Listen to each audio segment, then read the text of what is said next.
Hello, welcome to our channel. This is about the Facebook review enable and disable option.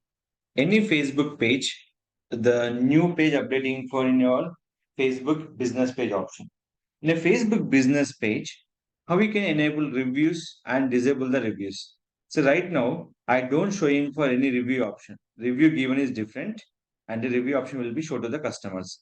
That is the purpose. The option will be click for three dots, the page and tagging settings. In the tagging setting, allow other to view or leave reviews on your page. Just enable it.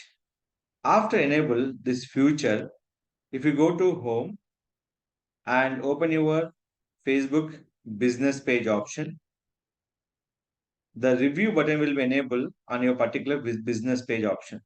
This is a simple tip.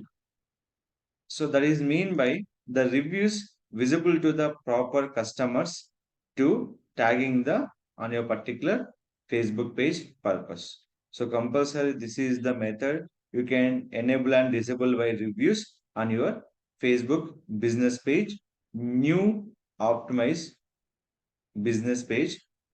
We can do this particular feature. Simple go it page and tagging settings. If anybody were not visible by reviews and users, click for this particular feature.